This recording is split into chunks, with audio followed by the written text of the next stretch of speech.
Mizoram Sarkar thupe kazol lava dor ihon khan kharna dor shiatir ini e.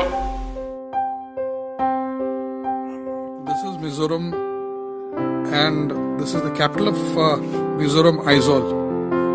Look at these people. Hats off to them, salute to them. Every single person has taken this call of fight against coronavirus genuinely and seriously. Since yesterday, the movement of people has reduced.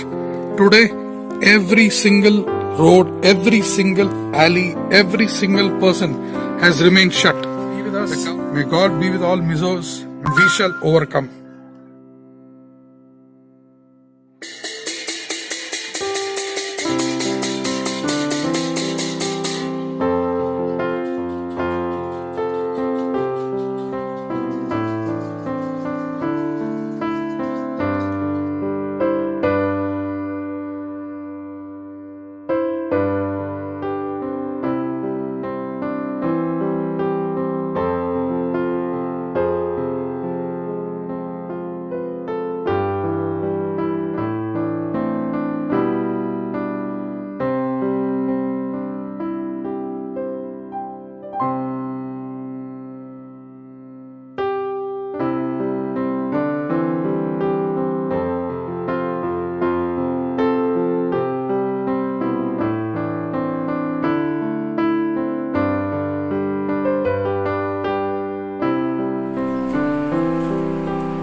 Water, chai đầm đời, thì mới xuống cà chê, mới tuần túa lọp,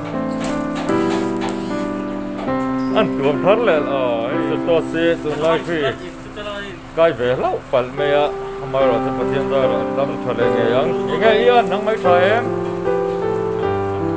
chưa, anh đi đâu, sorry.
Kommer det Masain voina online in khoma tel zong zong te thian min chi bai ka bu chewani so the chuan put teng ron lut to ron lut chuan zum me se so itu tu ka in thafung lo sela Pathian le program committee te chunga lom thu ka soi du a hetang hun cha korin thun khat bung kwa changsom hi pali changa changsom hi pasari pa si puya wangin rei tak nangma ming kan fak ho theilowa lalpa chuan lom pho ro ka ti le pe china lom ro thian thu chuanin lom pho tu ring min ti a kan ni so khanin min ta ka kalsan lawang kum po poina min tia min ron tia ma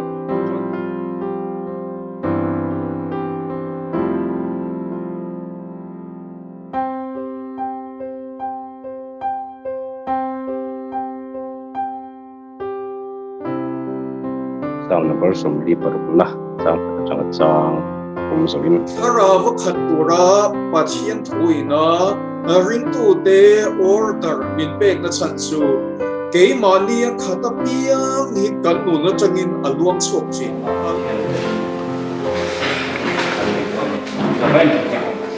Kristallin portion tan